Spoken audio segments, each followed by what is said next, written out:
I was thinking earlier about that phrase, I need to get laid, and how that's something that a lot of people, most people have experienced at one point or another in life.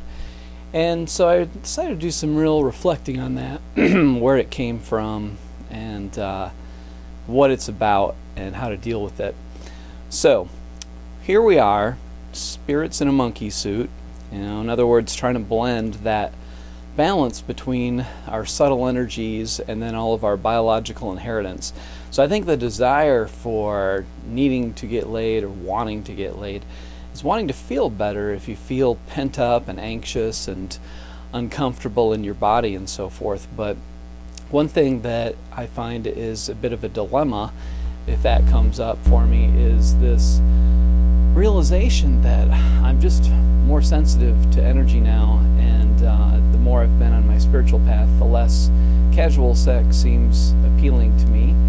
And I feel that when you're sexual with someone, you kind of take on their energy, and so if the person isn't very self-aware or whatever, you're not on the same wavelength, then it might feel pleasurable temporarily, but in the long run, not so good.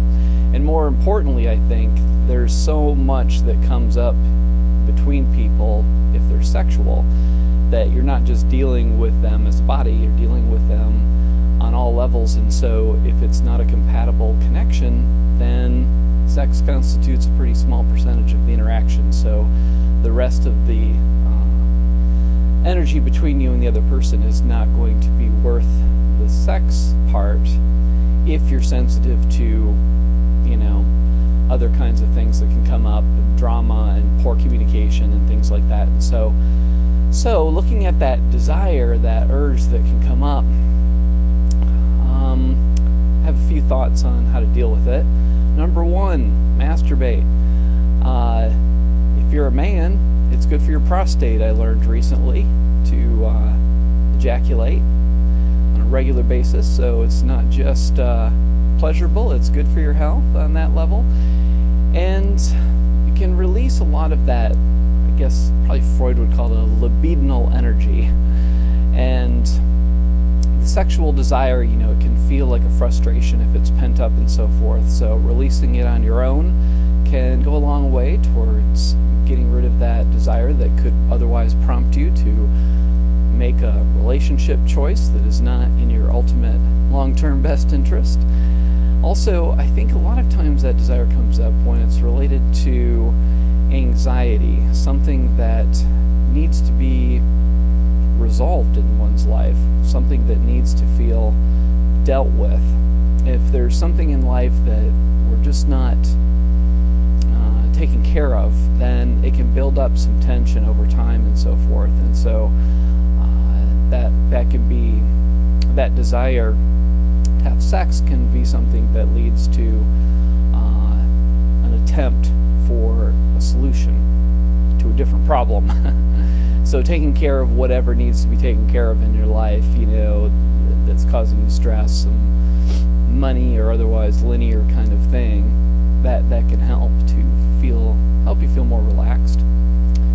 And also, I think the desire can come from wanting to get away from your mind, even if it's just for a little bit, even if it's just for the length of an orgasm, taking a break from thinking.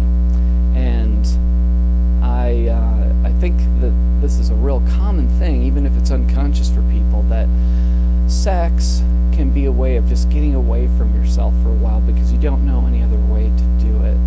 And so being able to cope with your thoughts and recognize that a lot of suffering comes from too much thinking, and practice thinking less, and following different concepts and spiritual teachings that relate to releasing your thought and being more present and taking a break on that level are ways that you can experience a break from thinking and not be dependent upon the bodily experience so much if it's not currently in your life in a healthy way. Thanks for listening.